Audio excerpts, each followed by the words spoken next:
Hi friend, welcome back to my channel rear home style cooking. তোমরা সবাই কেমন আছো? আশা করি খুবই ভালো আছো। আমিও খুব ভালো আছি। আজকে তোমাদের সামনে আবার একটা নতুন রেসিপি নিয়ে হাজির হয়েছি। তো তোমরা দেখতে থাকো আমার রেসিপিটা। আজকে খুব ইন্টারেস্টিং হতে চলেছে। আজ আমি তৈরি করছি ছোলা আলুর এক নতুন আইটেম রেসিপি। তোমরা দেখতে থাকো। তো রেসিপিটার জন্য প্রথমেই লাগছে ছোলা। এই ছোলাটাকে আমি 4 ঘন্টা আগে থেকে ভিজিয়ে রেখেছিলাম। এটা 400 গ্রাম মতো ছোলা আছে। আর নিয়েছি আলু এরকম শেপের কেটে নিয়েছি। এটা দুটো বড় সাইজের আলু। এরপর লাগছে পেঁয়াজ, টমেটো। পেঁয়াজ আমি দুটো বড় সাইজের পেঁয়াজ নিয়েছি, টমেটো দুটো বড় সাইজের নিয়েছি। আর লাগছে ধনেপাতা, জিরে গুঁড়ো, লঙ্কা গুঁড়ো, নুন, চিনি, হলুদ গুঁড়ো। আর লাগছে ফোড়নের জন্য গোটা জিরে, শুকনো লঙ্কা আর তেজপাতা। তো প্রথমেই আমি একটা প্রেসার কুকারের মধ্যে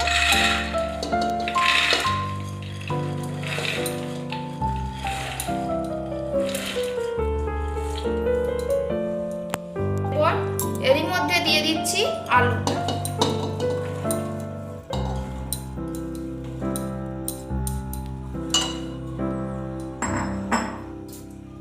এরপর দিয়ে দিচ্ছি পেঁয়াজ আর টমেটোটা।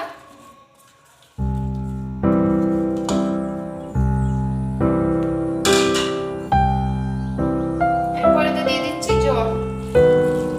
জল খুব বেশি পরিমাণ লাগবে না, যাতে এটা ডুবে যায় সেই মতো জল লাগবে।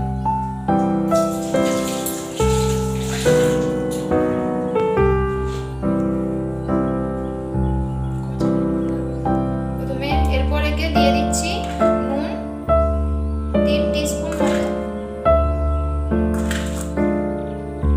পর দিয়ে দিচ্ছি হলুদ গুঁড়ো, এও দিয়ে দিচ্ছি 2 টিস্পুন। এরপর লঙ্কা গুঁড়ো দিচ্ছি 1 টিস্পুন পরিমাণ।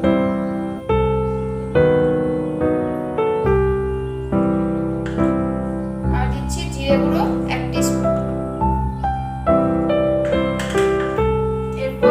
হাতার সাহায্যে এটা ভালো করে গুলিয়ে নিচ্ছি।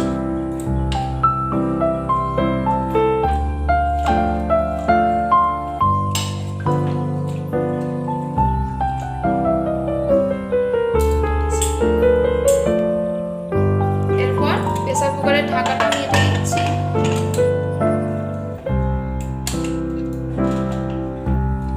এটি 3 থেকে 4টি সিটি পড়ার মতো হবে।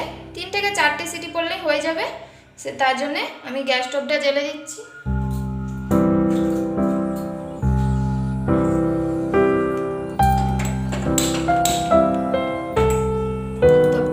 তো ফিরে আসছি 4টে সিটির পর।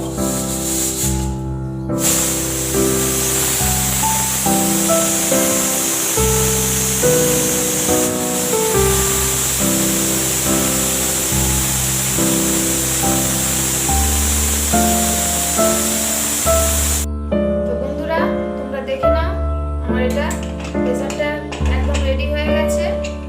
দেখতে এরকম হয়েছে। তোমরা দেখে না, একদম এটা কিন্তু সিদ্ধ হয়ে গেছে। এরপর আমি গ্যাস স্টোভে কড়াইটা বসিয়ে দিচ্ছি।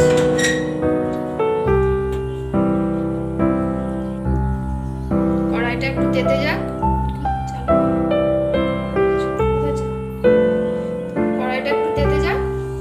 আর একটা কথা বলার, আমি বলেছিলাম 4টে সিটি করার কথা, কিন্তু আমি 5টা দিয়েছি, কারণ আমার পরিমাণটা একটু বেশি, তাই পরিমাণটা বেশি তাই। এরপর আমি এতে দিয়ে দিচ্ছি তেল। আমি এখানে রিফাইন অয়েল ব্যবহার করেছি, তোমরা চাইলে সরষের তেলও ব্যবহার করতে পারো।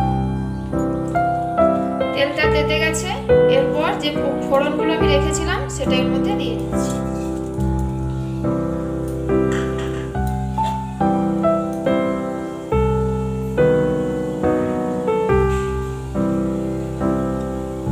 এটা একটু নেড়ে চেড়ে নিচ্ছি। এই রেসিপিটা কিন্তু খুবই সহজ পদ্ধতি। অবশ্যই বাড়িতে ট্রাই করতে পারো।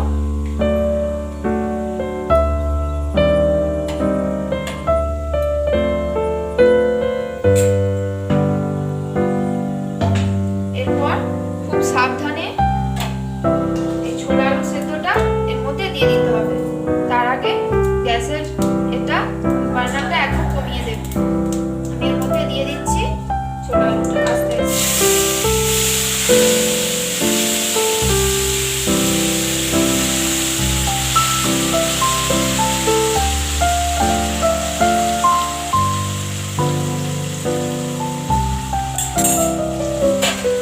এরপর আস্তে আস্তে পুরোটা বাড়িয়ে দিতে হবে।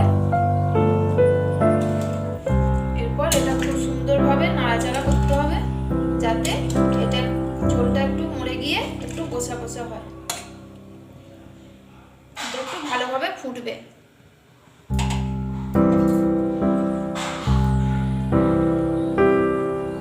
তো বন্ধুরা তোমরা দেখো এটা কিন্তু ফুটছে।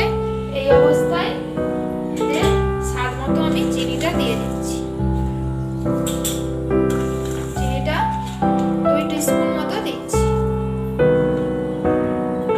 তোমরা যারা ঝাল খেতে একটু বেশি পছন্দ করো তারা এই অবস্থায় আর একটু লঙ্কা গুঁড়ো তোমরা চাইলে আর এর মধ্যে আর একটু লঙ্কা গুঁড়ো অ্যাড করতে পারো। এরপর আমি যে ধনে পাতাটা রেখেছিলাম সেটা এরপর দিয়ে দিচ্ছি।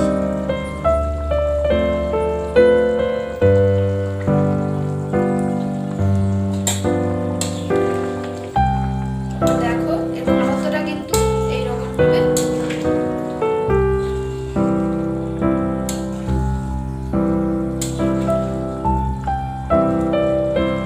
এই রেসিপিটার পদ্ধতি কিন্তু খুবই সহজ, তোমরা চাইলে অনায়াসে যখন তখনই করতে পারবে।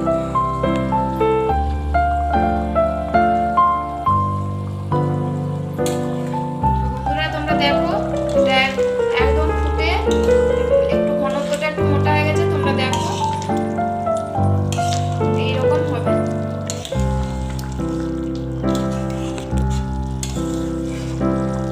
এই রেসিপিটার পদ্ধতি যেমন খুবই সহজ তেমন খেতেও কিন্তু খুবই সুস্বাদু। তোমরা বাড়িতে অবশ্যই ট্রাই করো।